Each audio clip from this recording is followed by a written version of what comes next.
The winter came early that year, hard and unforgiving, the kind that settled into the bones and stayed. The land around Draco's sheep ranch lay stripped and colorless beneath a sky the color of old tin. Frost clung to the ground even at midday, and the wind moved across the open range with nothing to stop it, carrying dust, dry grass, and the faint smell of neglect. Draco stood at the edge of the corral, with a bottle in his hand, watching the sheep nose at the frozen earth. There were fewer of them now. Too many had been sold off to pay debts. Too many had died when he'd stopped caring whether they lived or not. The ones that remained were thin, ribs visible through dull, matted wool. They moved slowly, conserving what little strength they had, as if they already knew winter was not done with them. Once, this place had been something else. 5 years ago, Draco's ranch stretched clean and orderly across the valley. The fences stood straight, the barn doors hung square, and the sheep, hundreds of them, were well fed and healthy. Buyers came from towns 40, 50 miles away, and Draco had been known as a man who delivered good wool and honest weight. He'd risen before dawn then, worked until the light failed, and come home tired in a way that felt earned. That was before his wife died. No one in the valley spoke of it anymore. Death was common out here. Illness, accidents, weather, violence, but some losses carved deeper than others. Draco had stopped correcting people when they avoided the subject. He had stopped expecting anyone to understand what it felt like to wake up in a house that still held the shape of another person, but none of the warmth. The bottle tilted again. Whiskey burned down his throat, sharp and familiar. It didn't take the pain away.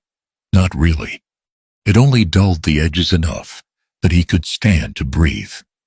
Behind him, the ranch house loomed big, weathered and tired. The place had been built for a family, not a man living alone with his ghosts.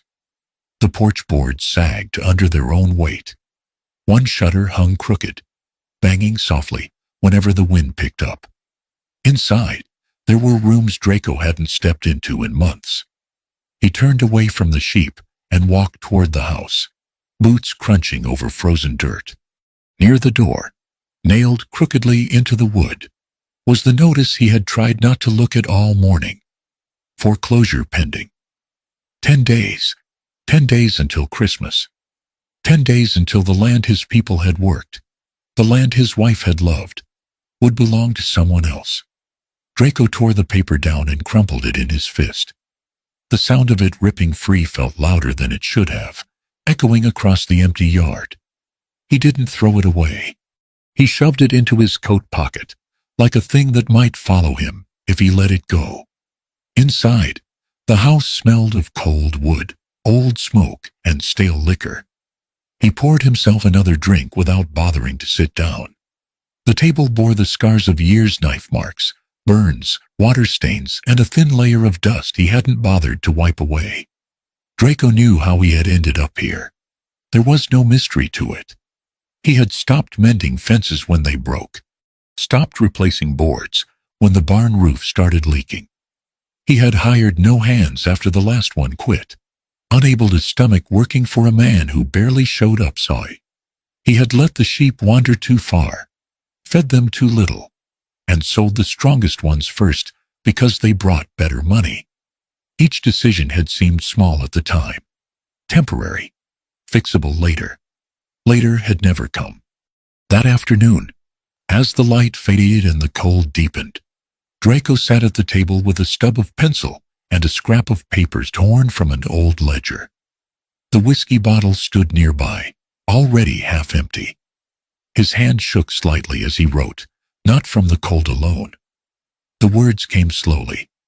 Land, shelter, a future. He stared at the line for a long time. It wasn't entirely a lie. The land existed. The house still stood. And some kind of future, however uncertain, remained. He did not write about the debts. He did not write about the notice nailed to the door. He did not write about the way the ranch was already half dead. Draco folded the paper carefully as if that might make the lie smaller, and stuffed it into his coat. He would ride into town tomorrow and post it. The idea of it made his stomach twist with something that felt like shame, but he pushed that aside. Shame was a luxury for men with options. Night settled in fast. The wind rose, rattling the windows, and Draco lay down fully dressed on the narrow bed, boots still on his feet. Sleep came unevenly, dragging him under in fits and starts. He dreamed of sheep moving endlessly across the hills, their backs white and full, their bells ringing faintly. When he woke, his mouth tasted of metal and regret. The next morning, he rode into town with his collar turned up against the cold. The streets were quiet, most folks staying inside to save warmth and energy. Draco tacked the advertisement to the board outside the general store, beside notices for lost horses and odd jobs. He didn't linger to see who might read it. Days passed. The bottle emptied and refilled. Draco counted the nights by how many times he woke before dawn, staring at the ceiling, listening to the house creak around him. He told himself no one would answer the ad. That would have been easier. On the 7th morning, he heard the sound of approaching footsteps crunching across the frozen yard. Draco stood in the doorway when she came into view. She was young, maybe mid-20s, dressed better than most women who passed through that part of the territory. Her coat was clean, her boots worn but cared for. She stopped at the edge of the yard and took in the ranch in silence. The sagging fence, the bare ground, the sheep huddled against the wind. Her gaze was sharp, assessing. She knocked once, firm and unhesitating. Draco opened the door and met her eyes. Up close, she smelled faintly of soap and winter air. Her expression held no softness, no warmth, only expectation. "You, Draco?" she asked. "Yes," he said. She stepped past him, without waiting to be invited, stamping cold from her boots. Inside, her eyes moved quickly over the room, taking in the broken chair leg propped against the wall, the thin blanket folded on the couch, the empty space where something better should have been. "So," she said, turning back to him, "this is the future you promised." Draco swallowed. Outside, the wind howled across the dying land, and for the first time in years he felt the full weight of what he had set in motion. Quinn stood just inside the doorway, her gloved hands resting on her hips, taking in the house as if it were a puzzle that refused to fit together. The place was larger than most ranch homes she'd seen, but it felt hollow, like something important had been carried off and never replaced. The walls bore the marks of age and neglect. A narrow crack ran along the ceiling, and one window pane had been patched with a piece of oiled cloth instead of glass. Draco cleared his throat. "It's warmer inside," he said, as if warmth alone could make up for everything else. Quinn didn't answer. She stepped farther in, her boots leaving damp prints on the worn floorboards. Her eyes moved slowly now, less curious than calculating. She had worked in saloons long enough to know when a man was selling more than he had to offer. "You said in your notice there was land," she said. "Good land." "There is," Draco replied. "A lot of it." She arched one eyebrow. "Doesn't look like it's been used much lately." That was fair. He nodded once, stiffly, and went to the stove. The fire was low, but he added a few pieces of wood and poured water into the kettle. His hands were steady enough, though the weight of her presence pressed against his back, harder than the winter wind outside. Quinn shrugged out of her coat and draped it over the back of a chair. The chair looked solid enough, but when she sat, one leg gave way with a sharp crack. She yelped as the seat dropped out from under her, sending her down onto the floor in an undignified sprawl. Draco rushed forward. "I'm sorry, damn it. I didn't know." He helped her up, careful but awkward, as if afraid to touch her too firmly. She brushed off her skirt, her cheeks flushed more with embarrassment than anger. "Guess it hasn't been used in a while," she said dryly. Most things around here haven't, Draco admitted. The kettle began to hiss. He poured hot water into a chipped mug and handed it to her. It'll take the cold out of you, he said. She accepted it, wrapping her hands around the cup. The steam fogged her face, softening her expression just a little. She took a cautious sip. All right, Quinn said at last. Let's not dance around it. You say you've got land, a ranch, a future. But what I see is a place that's barely standing. Draco leaned against the table, the old wood creaking under his weight. Looks can be deceiving. She gave a short laugh. That's what men usually say right before the truth comes out. Silence stretched between them. Outside, a sheep bleated weakly, the sound thin and tired. Quinn set the mug down. Are you wealthy? The question was blunt, but she didn't soften it. Draco hesitated, then nodded. Yes. She studied him, her gaze steady. Then where is it? It's not something I talk about, he said. Not right away. Her eyes narrowed. That's convenient. I've had people come around before, Draco said. People who wanted what I had. I learned to be careful. That so? Quinn asked. Because from where I'm standing, it looks like you don't have much left to lose. The words landed hard. Draco felt the familiar heat rise in his chest, the urge to reach for the bottle that waited just out of sight. He forced himself to stay still. I didn't lie in the notice, he said. Not outright. Quinn stood and walked toward the window, peering out at the yard. The sheep clustered near the fence, their heads down. Beyond them, the land stretched flat and brown toward the distant hills. You didn't tell the whole truth either, she said. No. She turned back to him. For a moment, something flickered across her face, recognition perhaps. She knew what half-truths looked like. She had built a life out of them. I didn't come here for romance, Quinn said. I came because I'm tired of pouring drinks for men who think a smile means I owe them something. I want a roof that's mine, and a life that doesn't depend on tips and luck. Draco nodded slowly. I understand that. Do you? She asked. Because understanding costs something. She crossed the room and picked up her coat. Draco felt his chest tighten. I'm not leaving, she said, seeing his reaction. Not yet. He let out a breath he hadn't realized he'd been holding. But I'm not marrying you tomorrow either, Quinn continued. If there's a future here, I want to see it with my own eyes. We live together for a while. We see how things stand. Then we decide. You want to stay? Draco asked. I want to try, she corrected. There's a difference. He nodded. It was more than he had hoped for. The first night passed quietly. Quinn took the smaller bedroom down the hall. Draco lay awake long after the lamp was blown out, listening to the unfamiliar sound of another person moving through the house. It unsettled him and steadied him all at once. In the days that followed, the house changed in small ways.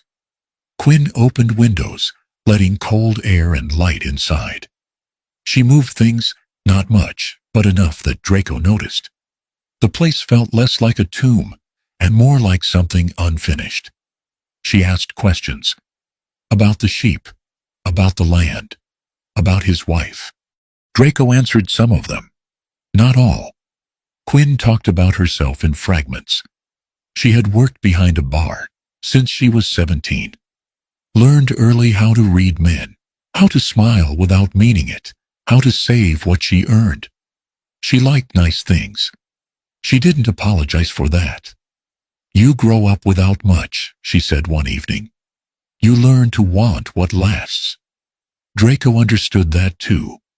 There were moments of friction. Quinn had a habit of leaving things where they fell. Draco liked order, even if he hadn't kept up with it.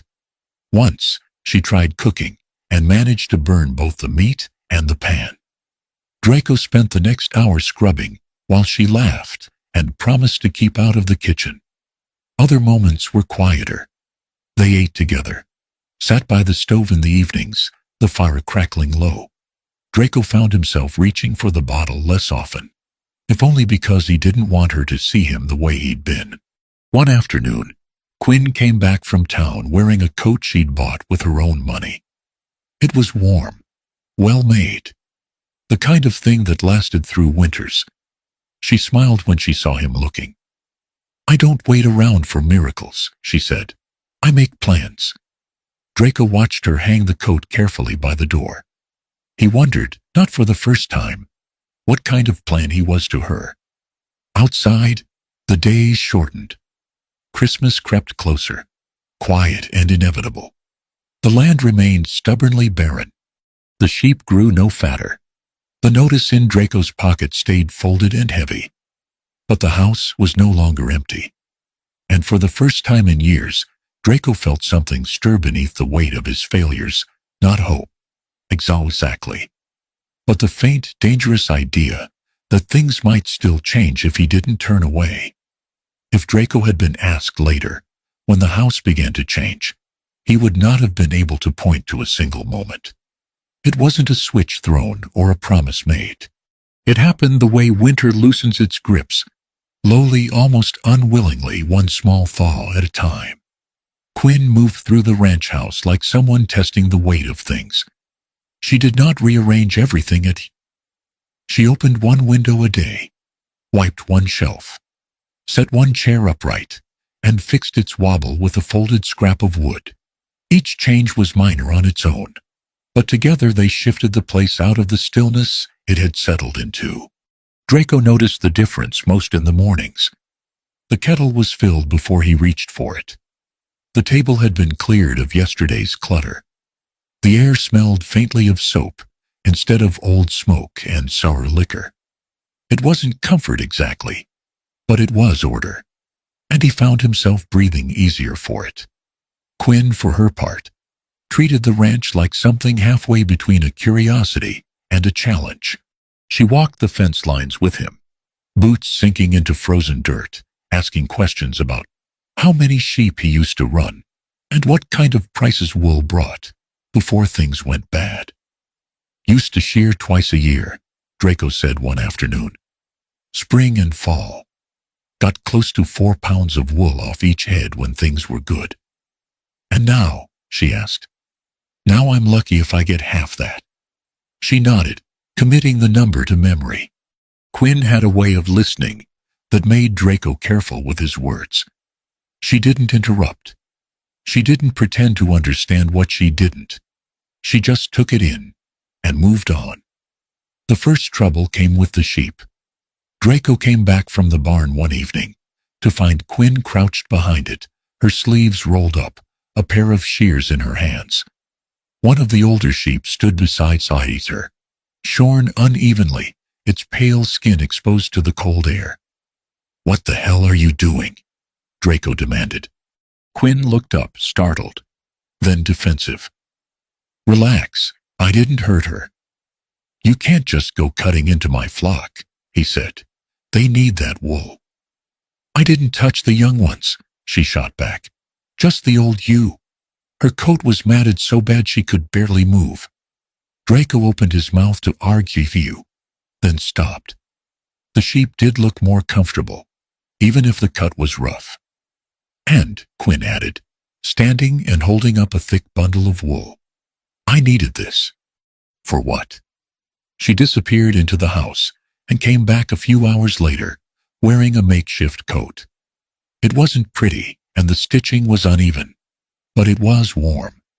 She turned in a slow circle, grinning. "Real wool," she said. "Better than anything I owned before." Draco stared at her, torn between irritation and reluctant amusement.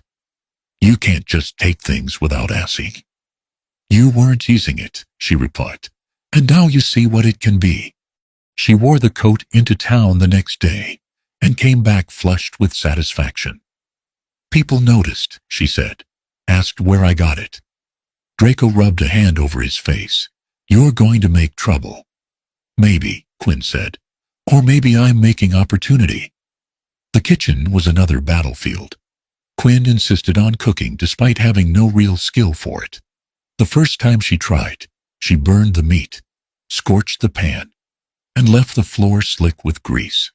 Draco spent nearly an hour cleaning while she sat on the counter, legs swinging, offering unhelpful advice. "Don't you ever get tired of fixing things?" she asked. "Only when they don't need breaking in the first place," he muttered. She laughed, unbothered. "Then you should probably keep me out of here." He did, eventually. She took to helping in other ways, mending clothes, sorting through old supplies, making lists of what they were low on. Quinn had an eye for what could be reused and what was beyond saving. Evenings grew easier. They sat together by the stove, sometimes talking, sometimes not. Quinn told him stories from the saloon. Nothing dramatic, just fragments of people passing through, lives intersecting for an hour, and then moving on. Draco listened, surprised by how much he liked the sound of her voice filling the quiet. He found himself drinking less. Not quitting outright, but stopping earlier, setting the bottle aside without finishing it. Some nights, he didn't touch it at all. Quinn never commented on it, which made the change feel like it belonged to him. One night, after a long day of mending fences, Draco came into the house to find Quinn sitting at the table with his wife's old sewing kit open in front of her. He froze. "I can put it away," she said quickly, seeing his expression. "No," Draco said after a moment. "It's fine." She ran a finger along the worn wood of the box. She was good with her hands. "Yes." Quinn closed the kit gently. "You don't talk about her much." "I don't know how," he admitted. She nodded, accepting that. "You don't have to. Not yet." That night, when Draco lay in bed, he realized he hadn't thought about the foreclosure notice all day. The realization startled him. The danger hadn't passed. The land was still at risk.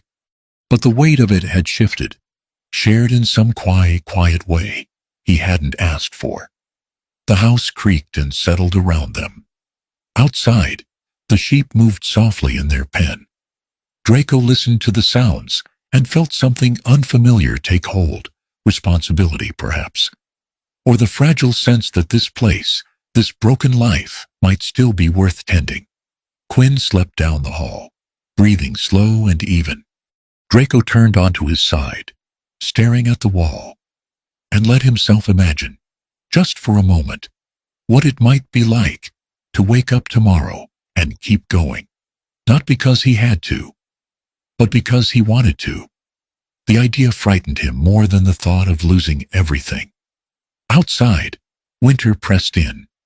Inside, the house held. The closer Christmas came, the quieter Draco grew.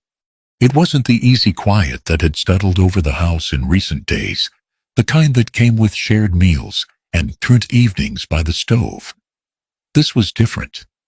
He moved through his days with a stiffness Quinn recognized too well, the kind that came from carrying something heavy and pretending it wasn't there. The land hadn't changed. The sheep were still thin. The wind still cut through the valley like a blade. And the numbers Draco kept in his head, the debts, the days left refused to soften, no matter how hard he worked to ignore them. Quinn noticed the bottle first. It appeared on the table one evening, without explanation. Half full, the cork already loose. Draco poured himself a drink without looking at her. Then another. She didn't say anything at first. People who drank didn't need an audience. They needed distance, and Quinn had learned when to give it. But the drinks kept coming. By the time the fire burned low, Draco's words had begun to slur. His shoulders sagged. The careful control he'd been holding on to slipping away, one swallow at a time. He laughed once, sharp and humorless, at something Quinn hadn't said. "You don't have to do this," she told him quietly. He waved her off. Just one night. It wasn't one night. When he stood, his legs gave out beneath him. He caught himself on the table, knocking over a chair in the process. Quinn was on her feet instantly, irritation giving way to concern. "Easy," she said, looping his arm over her shoulder. "You're done." Draco didn't argue. He leaned into her weight, heavier than he looked, the smell of whiskey clinging to him. She guided him down the narrow hallway toward the bedroom, every step careful, deliberate. The house felt too quiet around them, as if it were holding its breath. She eased him onto the bed and bent to pull off his boots. Draco groaned softly but didn't wake. Quinn straightened, then reached to adjust the pillow beneath his head, wanting to spare him the stiff neck he'd complain about in the morning. Her fingers brushed against something hard. She froze. Slowly, she lifted the pillow. Beneath it lay a thin stack of papers, folded and creased from being handled too often. The edges were worn soft, the ink smudged in places. Quinn recognized the look of official documents instantly. She had seen enough of them in her life leases, debts, contracts that changed hands without mercy. She unfolded the top page just enough to see the heading, Transfer of Property. Her chest tightened. Quinn didn't read every line. She didn't need to. The seals were there, the dates, the signatures, papers for the sale of the house, the land, the sheep ranch itself. All of it. She sat down slowly on the edge of the bed, the papers trembling slightly in her hands. Draco slept on, his face drawn even in rest.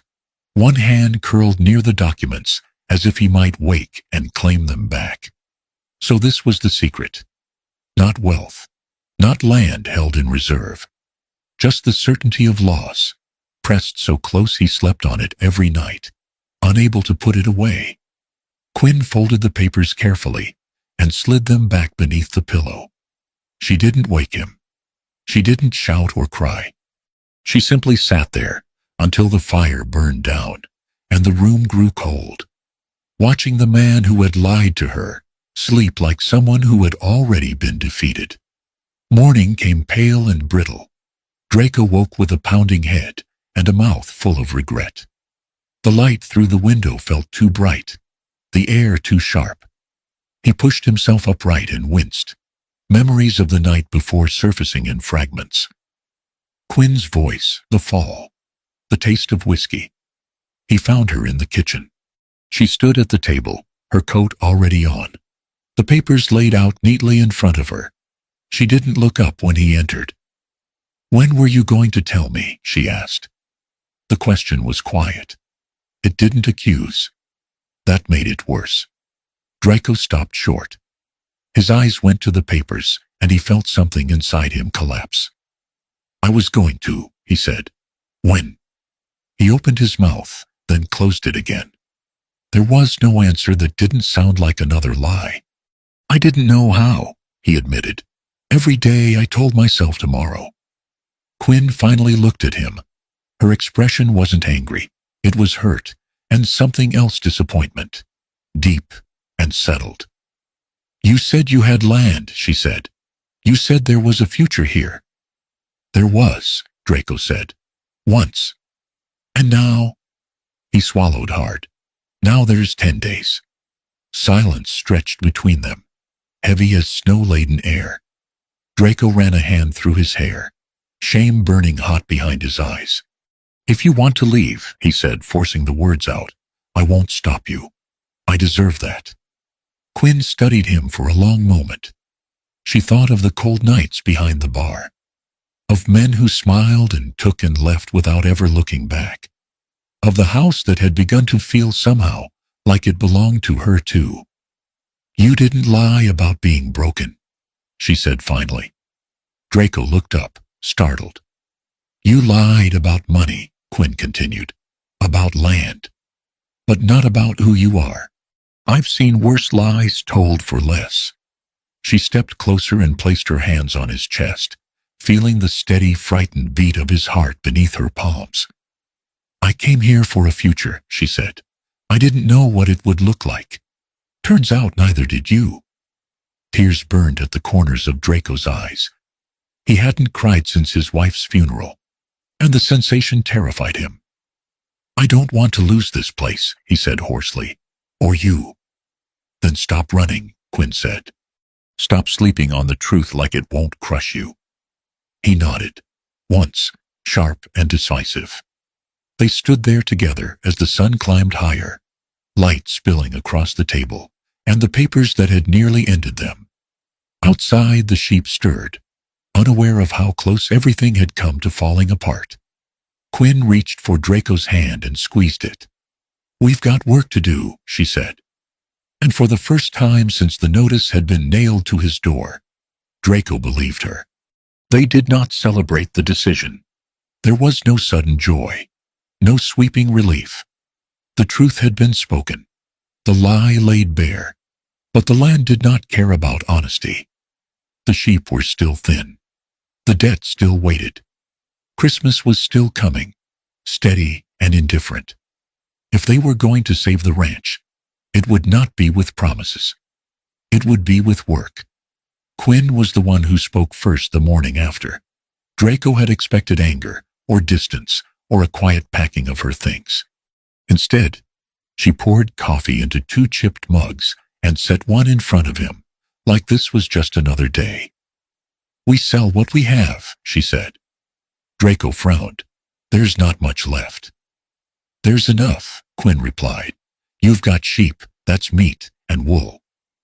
"The wool's poor quality," he said, "too thin. Buyers won't." "They'll buy if it's clean and honest," Quinn cut in. "And if they don't, we find someone who will." He studied her face. There was no hesitation there, no doubt. Quinn had spent her life reading risk in men's eyes. This was different. This was a woman who had already decided to stay. "All right," Draco said. "We try." The work began that same morning. Draco took the shears down from the hook where they had been hanging unused for too long. He chose the oldest sheep first, the ones whose coats had grown heavy and tangled. He worked slowly, careful not to cut the skin, the rhythm of the blade steady and deliberate. Wool fell away in thick clumps, piling at his feet. By midday, his hands were cramped and sore, but he didn't stop. Quinn worked beside them, sorting the wool, pulling out burrs and dirt, rolling the clean fleece into tight bundles. She moved with surprising focus, her earlier flirtation and ease replaced by something quieter and more solid. In the afternoons, Draco slaughtered 1 sheep at a time. He did it cleanly, respectfully, the way his father had taught him. Quinn took the meat inside, trimming and cutting with care. She salted it, seasoned it, and cooked portions to test. That first evening, she handed him a plate. He tasted it and blinked. "That's good." She smiled faintly. "People will pay for good." 2 days later, they loaded the wagon before dawn. The road into town stretched nearly 15 miles, frozen ruts jarring the wheels with every turn. The sheep wool was stacked in burlap sacks. The meat was packed in ice and wrapped tight. The horses breathed steam into the cold air, their pace steady. The town market sat on the edge of the square, a rough collection of stalls and wagons. Farmers, ranchers, miners, anyone with something to sell or trade, had gathered despite the cold. Quinn climbed down first, her coat pulled tight, eyes already scanning the crowd. She took charge without asking. Draco watched her set up the stall, arrange the cuts of meat neatly, wipe her hands on her apron. She greeted people with a confidence that came from years of dealing with strangers. No false smiles, no begging. "Fresh lamb," she called. "Ranch raised, clean." A man stopped, then another. The first sale came quick, then the second. Quinn weighed each cut carefully, quoted fair prices, made change without fumbling. By noon, half the meat was gone. Draco stood nearby, handling the wool. Most people passed it by without stopping. He expected that. Then a man with a long coat and sharp eyes paused, reaching down to lift one of the bundles. "Who sheared this?" the man asked. "I did," Draco said. The man rubbed the wool between his fingers. "Not the best weight, but it's honest. No rot, No shortcuts. I won't say otherwise, Draco replied. The man nodded once. I buy for a mill out east. I'll take all of it. Draco's heart thudded hard in his chest. All, the man confirmed. And if you can bring me the same quality again, we'll talk about more. They shook hands. The man paid in cash. By the time the sun dipped low, the wagon was nearly empty. Quinn counted the money twice, then a third time, her hands steady. It's not everything, she said, but it's a start. They made the trip again 2 days later, and again. The routine settled in. Shearing, slaughtering, packing, selling. Draco worked until his muscles screamed, but the ache felt different now. Purposeful, clean. Quinn's hands grew rough from work, her shoulders tired, but she never complained. Word spread. People began asking for their stall by name. A merchant offered to buy meat in bulk. Another asked about regular wool deliveries. Each agreement was small on its own, but together they formed something Draco had nearly forgotten: how to recognize his stability. One night, back at the ranch, Draco sat at the table with the ledger open in front of him. He ran the numbers slowly, carefully. We're close, he said. Quinn leaned over his shoulder, reading upside down. Close is better than dying quiet. He laughed softly at that. The sound surprised them both. By the 8th day, they had enough to cover the worst of the debt. By the 9th, enough to breathe. The foreclosure notice stayed folded beneath the pillow, but it no longer felt like a death sentence. On the 10th morning, snow fell light and clean across the land. Draco stood at the edge of the corral, watching the sheep graze at feed he'd been able to buy again. The fences were still broken in place. The barn still needed work. But the ranch was alive. Quinn joined him, slipping her arm through his. You didn't run, she said. Neither did you, he replied.